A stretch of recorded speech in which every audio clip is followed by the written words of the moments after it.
The term copyright can be defined as the legal, exclusive right of reproducing, publishing, selling, or distributing any form of intellectual property. The copyright in a work of authorship immediately becomes the property of the author who created it at the moment it is put into fixed form. No one but the author can claim copyright to the work, unless the author grants rights to others in a written agreement, such as to the author's publisher or record company.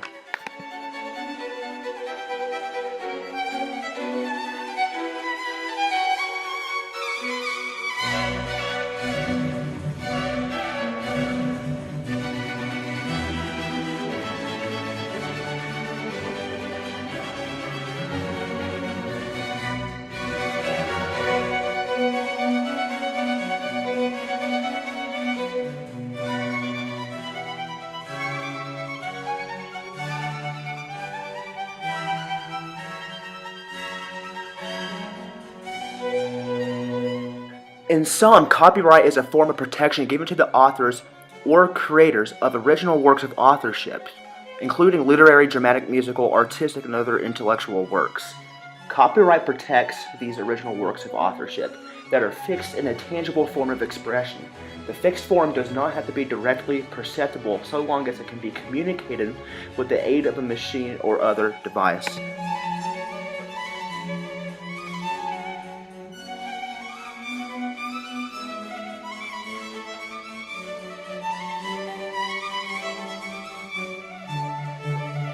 The use of a copyright notice has not been required under U.S. law since March 1, 1989. Prior to that date, U.S. law did require notice to obtain copyright protection, and the use of notice is still relevant to the copyright status of some older works.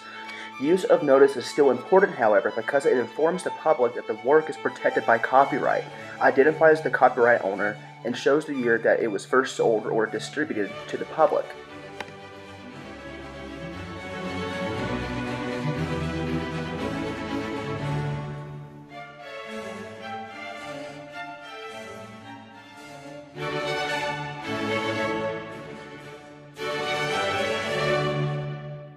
According to CreativeCommons.org, Creative Commons provides free, easy-to-use copyright licenses to make a simple and standardized way to give the public permission to share and use your creative work on conditions of your choice.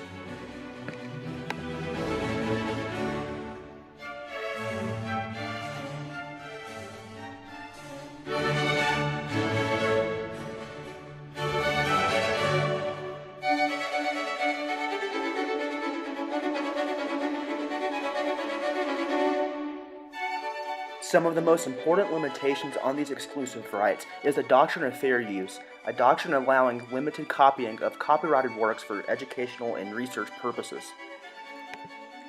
The copyright law provides that reproduction for purposes such as criticism, news reporting, teaching, including multiple copies for classroom use, scholarship, or research, is not an infringement of copyright.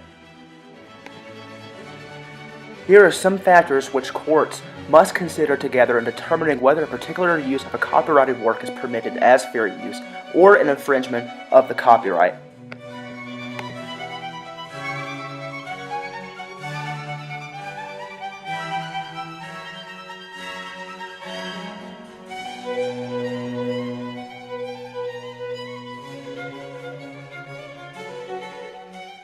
As long as we follow these guidelines and use the copyright material fairly, this means as teachers and students, we are protected from any legal repercussions resulting from using it.